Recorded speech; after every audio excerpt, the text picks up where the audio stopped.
இட்லி செய்கிறதுக்கு முன்னாடி அன்னபூர்ணிக்கு ஒரு நன்றி சொல்லிடலாம். பிரபஞ்சத்துக்கு ஒரு நன்றி சொல்லி இன்றைய நாளை ஸ்டார்ட் பண்ணவும் வாங்க.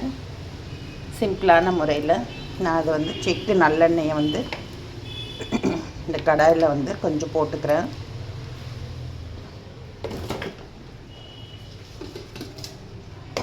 இதில் இந்த இட்லியை நல்லா உதுத்துட்டு இதில் அதாவது வெறும் மிளகாத்தூள் காஷ்மீர் சில்லி பவுடர் கொஞ்சம் போட்டிருக்கேன். அடுத்து கொஞ்சம் சால்ட் உப்பு போட்டிருக்கேன். இது புட்டு மாடல்லையும் சாப்பிட்லாம். ஏன்னா இது புட்டு மாவு, அதான் புட்டு அரிசியோட இட்லி.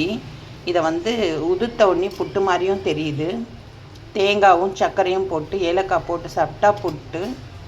இதை மாதிரி மிளகா கொஞ்சோண்டு சில்லி பவுடரும் சால்ட்டு போட்டு நம்ம கடையில் தாளித்து உப்புமா தாளிக்கிறதெல்லாம் போட்டு தாளிச்சிட்டு நம்ம பிரேக்ஃபாஸ்ட் இது உப்புமாவும் செய்யலாம். கடுகு போட்டுட்டேன். அப்புறம் ஒரு 2 மிளகா போட்டுட்டேன்.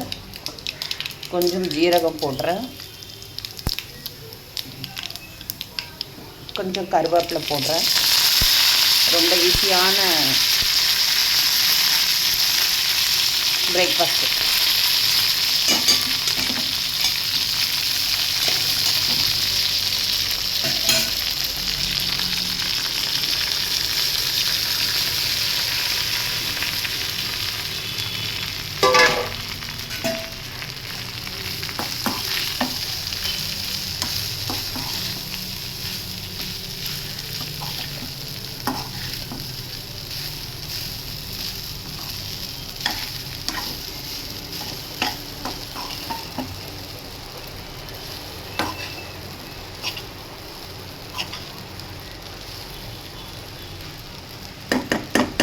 சூப்பரான பிரேக்ஃபாஸ்ட்டு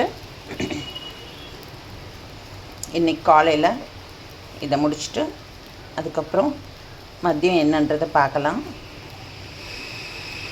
இந்த வீடியோ பிடிச்சிருந்ததுன்னா, இந்த பிரேக்ஃபாஸ்ட்டு பிடிச்சிருந்ததுன்னா லைக் பண்ணுங்கள், ஷேர் பண்ணுங்கள் அண்ட் சப்ஸ்கிரைப் பண்ணுங்கள். ஒலிநாள் தமிழச்சி சேனலுக்கு சப்போர்ட் பண்ணுங்கள். Bye friends.